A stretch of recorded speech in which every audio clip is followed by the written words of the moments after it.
मेरे पीछे 3rd rank, 5th rank, 7th rank और 19th रैंक, ये जितने भी रैंकर्स हैं, जो स्टूडेंट्स हैं, उसके बारे में भी मैं आपको बताऊंगा। लेकिन उससे पहले मैं आपको बताना चाहता हूं कि इन सभी रैंकर्स ने ये 5 स्टेप फॉलो किया है, जिसकी वजह से आज ये सारे रैंकर्स जो है गवर्नमेंट जॉब में नौकरी प्राप्त कर चुके हैं।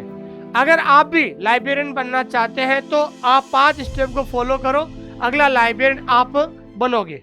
मैंने अभी आपके सामने जिन रैंकर्स की बात की है वो रैंकर्स आपके सामने हैं। ये जितने भी लोग हैं ये आरपीएससी 2nd ग्रेड में सेलेक्ट हो चुके हैं।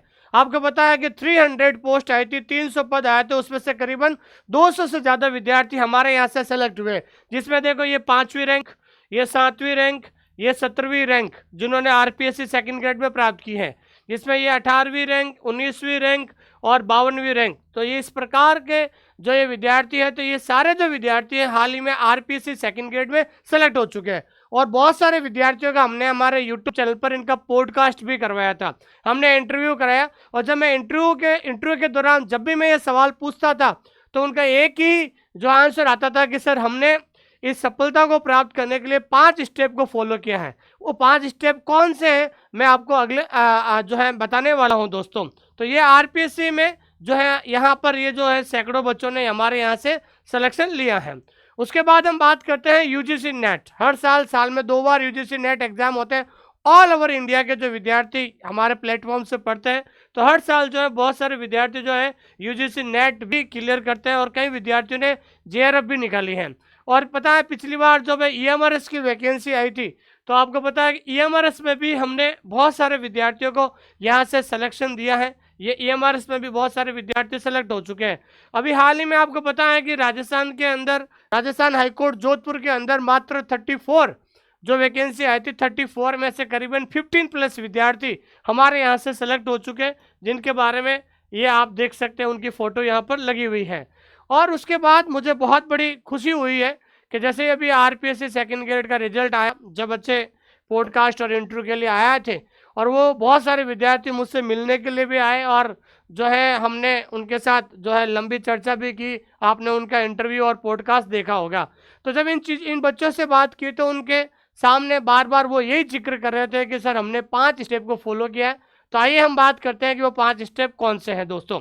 अगर आप भी इन 5 स्टेप को फॉलो करते हो तो अगले लाइब्रेरियन आप भी बन सकते हैं। तो सबसे पहले हम बात करते हैं दोस्तों डेली टारगेट सेट। देखिए, इंटरव्यू के दौरान हमने सारे विद्यार्थियों से बात की है कि भाई जो है तुम्हारा सिलेक्शन का राज क्या है, तुमने किस तरीके से मेहनत की है। तो उन्होंने जो है अपने अपने टारगेट जो बताए थे, किसी ने कहा मैं 8 घंटे पढ़ता था, किसी ने कहा 10 घंटे पढ़ता था, किसी ने कहा 12 घंटे पढ़ता था। लेकिन उन सभी जो है बातों में से एक चीज़ मुझे देखने को मिली कि उन्होंने अपना एक टारगेट फिक्स किया था। वो टारगेट ही जो है लास्ट जो है आपको जो है सामान्य विद्यार्थी से आपको टॉपर तक टॉप करने में आपको ले जाता है। तो सबसे इम्पोर्टेंट बात पहला जो ये है कि डेली टारगेट सेट करो। डेली टारगेट सेट करने का मतलब ये है कि जैसे आज आप शाम को सो रहे हो, तो सोते समय आप ये टारगेट अपने माइंड में सेट करो कि अगले दिन मुझे जो है इस टॉपिक का या इस जो है टॉपिक में ये टॉपिक हमें पढ़ना है, इस प्रकार से आपको ध्यान रखना है। जैसे मान लीजिए आपके लाइब्रेरी साइंस के अंदर जैसे कोई टॉपिक है, तो आपको पहले ये टॉपिक डिसाइड करना पड़ेगा। जैसे मान लीजिए आज मैंने कोलन क्लासिफिकेशन पढ़ना है, तो आपने बॉक्स बना दिया कोलन क्लासिफिकेशन, दूसरा टॉपिक है डीडीसी और तीसरा टॉपिक है यूडीसी। जब आपने खुद ने अपने माइंड में जो है डिसाइड कर लिया कि मुझे 3 टॉपिक क्लियर करने हैं, तो आप ये समझ सकते हैं कि चाहे वो 3 टॉपिक 3 घंटे में पूरा हो, चाहे 6 घंटे में पूरा हो, इस लक्ष्य को प्राप्त करना ये आपकी जिम्मेदारी है दोस्तों।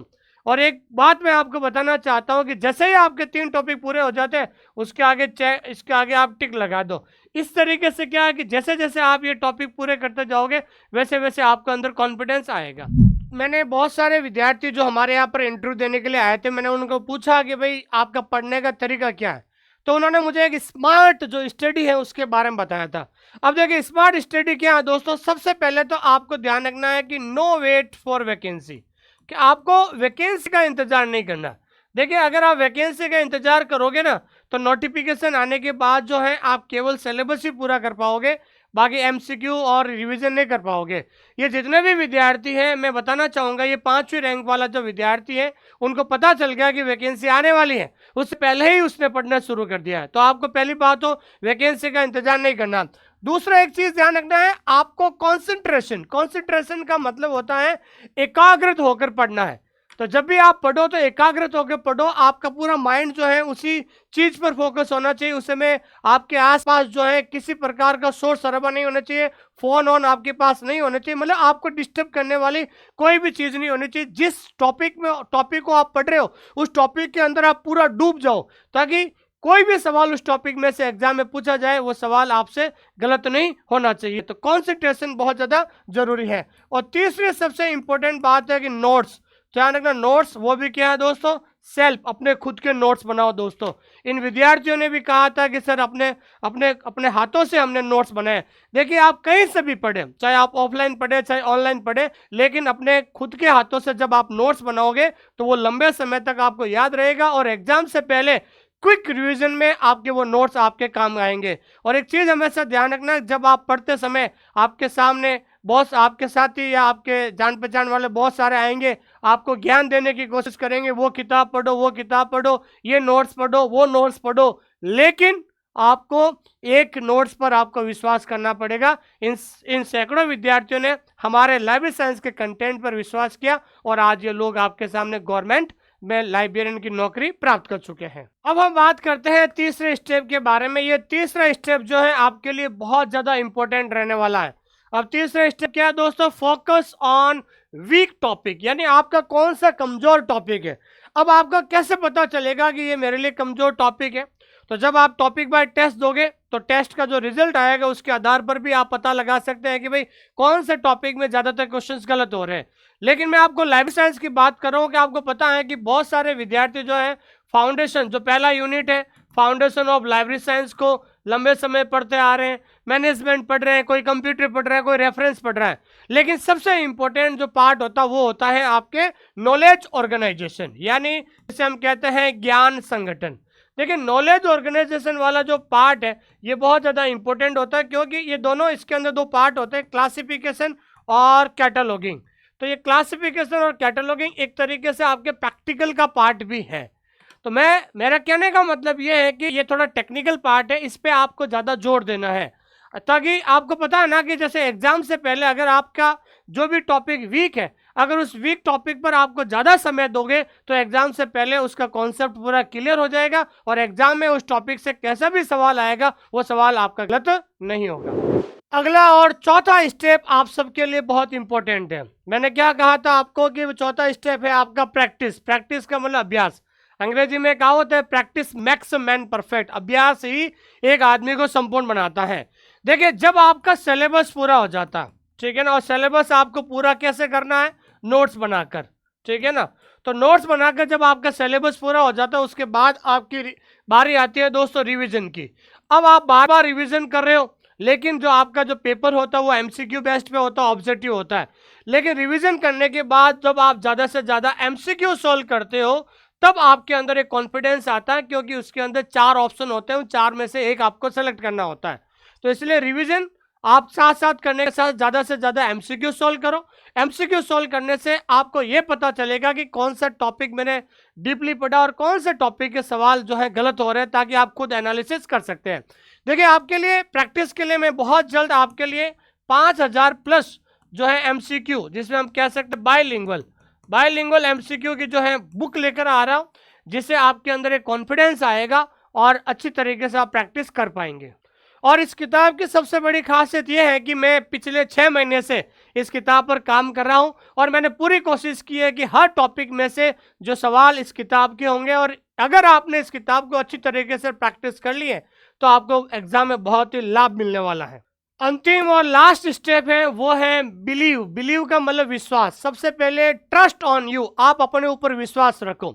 अगर आप अपने ऊपर विश्वास रखोगे तो आप ये जंग आसानी से जीत सकते हो। देखिए इस समाज के अंदर 2 तरह के लोग होते हैं, पॉजिटिव और नेगेटिव। कुछ लोग हो सकता है कि आपसे ईर्ष्या की भावना रखते हैं, आपको बहुत सारे नेगेटिव चीज़ें कहेंगे कि वो अच्छा, वो किताब अच्छी नहीं है, या फिर वो अच्छा नहीं पढ़ाते, तुम इस तरीके से नहीं पढ़ते हो, बहुत सारी चीज़ें होगी, आपको डिस्टर्ब करने के लिए आएंगे। लेकिन पहले आप अपने मन में, आपको अपने ऊपर विश्वास रखना पड़ेगा, और पहले आप अपने मन में सोचिए कि मैं डेली कितने घंटे पढ़ रहा हूँ, मेरे रोज के कितने टॉपिक मैं क्लियर कर रहा हूँ, मैं किस तरीके से पढ़ रहा हूँ, क्या मैं इन 5 स्टेप को फॉलो कर रहा हूँ। तो तमाम ऐसे बहुत सारे जो सवाल हैं वो आपके मन में घूमेंगे। इसलिए आप अपने मन पर या आप अपने जो खुद पर विश्वास रखें, आपको जरूर सफलता मिलेगी। इन विद्यार्थियों ने तो अपना सपना पूरा कर लिया है, लाइब्रेरियन बन गए हैं और सरकारी नौकरी प्राप्त कर ली है। अगर आपको लगता है कि, और अगर आपने सपना देखा लाइब्रेरियन बनने का, और आप भी हमारे साथ इन्हीं विद्यार्थियों की तरह तैयारी करना चाहते हैं, तो आप हमारा प्ले स्टोर में जाकर ऐप डाउनलोड करें, ऑनलाइन स्कूल इंडिया, और आज से ही पढ़ना शुरू कर दें।